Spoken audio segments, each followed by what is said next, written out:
Hello, బాగున్నారా? ఏం చేస్తున్నారు? నేనైతే ఇది ఫ్రైడే, యాక్చువల్గా ఫ్రైడే అంతా క్లైమేట్ అంతా రెయిన్గా క్లౌడీ ఉంది కదా. నాకు అసలు ఏం పనే చేయబుద్ధి కాలే, నాకు అసలు ఏం ఉండబుద్ధి కూడా కాలే. ఏమన్నా ఈజీ అయిపోయేది ఉందా అని చూసిన, ఆలోచించా, కొంచెం బ్రెయిన్కి పని చెప్పిన. ఫ్రైడే మార్నింగ్ అయితే ఇంకా పాలకూర ఒకటే ఉంది.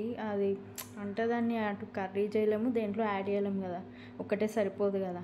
అందుకని ఒక్కదాంతో ఏం చేయొచ్చా అని ఆలోచిస్తే అప్పుడు పాలక్ పులావ్ గుర్తొచ్చింది. చాలా రేర్ చేయడం, కానీ నేను కూడా ఇంట్లో ఎప్పుడు చేయలేదు. బట్ చేద్దాం, ఎట్లుంటుందో, బాగానే వస్తుంది కదా. ఇంకా స్వీట్ కార్న్, క్యారెట్ అవన్నీ ఉన్నాయి, అవన్నీ వేసి చేస్తే బాగానే ఉండొచ్చు అని ట్రై చేసాను నేను కూడా, బాగానే వచ్చింది. నేనైతే రెసిపీ వీడియో షూట్ చేసి పెట్టినా, బట్ యాడ్ చేస్తా చూడండి. ఓకే, బాయ్, మళ్ళీ వస్తా. ఇప్పుడైతే నేను ఒక మిక్సీ జార్లో కొంచెం మిర్చి, పాలకూర క్లీన్ చేసుకొని కొంచెం సాల్ట్ వేసి మిక్సీ చేసి పెట్టేసుకున్నా. కుక్కర్లో కొంచెం ఆయిల్ పోసుకొని దాంట్లో బిర్యానీ ఆకు, దాల్చిన చెక్క, ఇంకా ఆనియన్ పొడుగ్గా కట్ చేసుకొని కొంచెం ఆనియన్ వేసుకున్నా.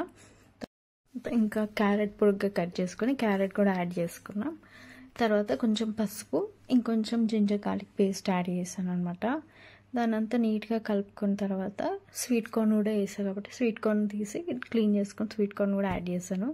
టేస్ట్ బాగుంటుంది స్వీట్ కార్న్ వేస్తే.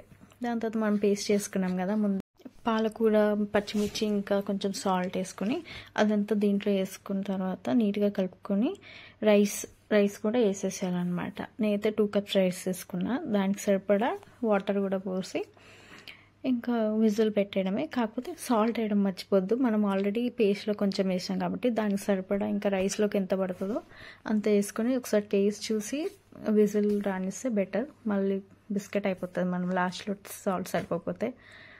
నేనైతే సాల్ట్ సరిపో ఒక టూ స్పూన్స్ వేసిన, జస్ట్ 2 స్మాల్ స్పూన్స్ అంతే. విజిల్ పెట్టేసి ఒక 2 విజిల్స్ అయితే సరిపోతుంది. కొంచెం కొరియాండర్ యాడ్ చేస్తా లాస్ట్. ఇంకా 2 విజిల్స్ తర్వాత అయితే ఓపెన్ చేసి చూసినా అసలు చాలా మస్తు ఉంది అసలు. మీరు కూడా ట్రై చేయండి ఎప్పుడైనా.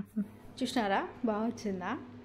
జస్ట్ కూడా తిని చూసినా ఓకే, బాగానే ఉంది, చేసుకోవచ్చు దాన్ని రైతాతో. కానీ ఒట్టిగా రైతా లేకపోయినా నార్మల్గానే తినొచ్చు దాన్ని, బాగుంది ఒట్టి కూడా. మీరు ట్రై చేయండి. ప్రెషర్ కుక్కర్ కాబట్టి చాలా సింపుల్, అసలు అన్నీ వేసి కలిపేసి విజిల్ పెట్టేయడమే. జస్ట్ ఒక 2 విజిల్స్ అంతే, చాలా సింపుల్.